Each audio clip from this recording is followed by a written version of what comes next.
கானான் தேசத்தில் இருக்கிற தன் தகப்பனாகிய ஈசாக்கினிடத்தில் போக புறப்பட்டான். நான் இந்த சரித்திரத்துக்குள் போகவில்லை, அந்த வார்த்தைக்குள்ளே போகிறேன்.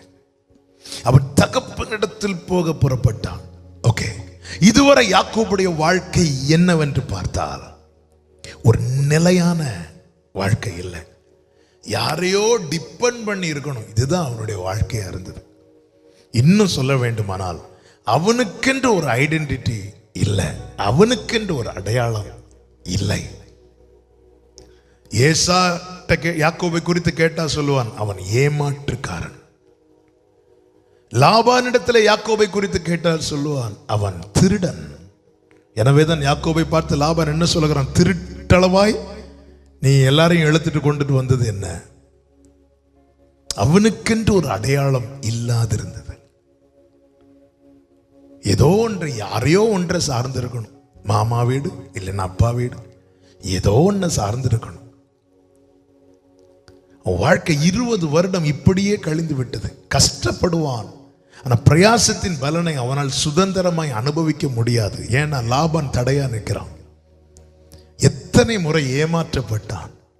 பொதுவாக யாரை ஏமாத்துவாங்க, ஒருத்தங்க யாரை மட்டமா எண்ணுறாங்களோ, தங்களை விட குறைவா எண்ணுறாங்களோ அவங்கள ஏமாத்துவாங்க. அவங்க கூட தான் பிரச்சனை பண்ணுவாங்க. தங்களை விட ஒருத்தங்க பலசாலின்னு வந்துட்டாங்கன்னா உடனே வெள்ளைக்கொடியை காட்டுவார்கள், சமாதானம் பண்ணுவார்கள். தங்களை விட சிறியவங்கன்னா உடனே ஃபைட்டு தான். அது ராஜ்யங்கள் தேசத்துக்கு அகேன்ஸ்டா இருந்தாலும் சரிதான், அது சகோதரர்களுக்குள்ளே ஆனாலும் சரிதான், ஆஃபீஸில் ஆனாலும் சரிதான். இவங்க கூட ஃபைட் பண்ணால் ஜெயிக்க முடியாதுன்னு தெரிஞ்சிட்டுன்னா உடனே நாங்கள் உங்களோட கூட சமாதானத்துக்கு வருகிறோம். இவங்க கூட ஈஸியாக அடிக்கலான்னு தெரிஞ்சிட்டுன்னா உடனே அட்டாக்கு தான். இந்த யாக்கோபு திரும்ப திரும்ப ஏமாற்றப்பட காரணம் என்ன தெரியுமா? அவ்வளோதான் யாக்கோபுக்கு உலகம் கொடுத்த விலை. சகோதரன்ட்ட கேட்டா யாக்கோபு யாருன்னு கேட்டா அவன் ஏமாற்று பேர் வழி, அவன் ஏமாற்றுக்காரன். மாமனார்ட்ட கேட்டா அவன் திருடிட்டு போயிட்டான். உண்மையிலே திருடனது லாபானாகும். ஆனால் இது நடுவில் யாக்கோபை குறித்து கர்த்தர் சொல்லுகிறார், ஆனாலும் நான் யாக்கோபை சிநேகித்தேன்.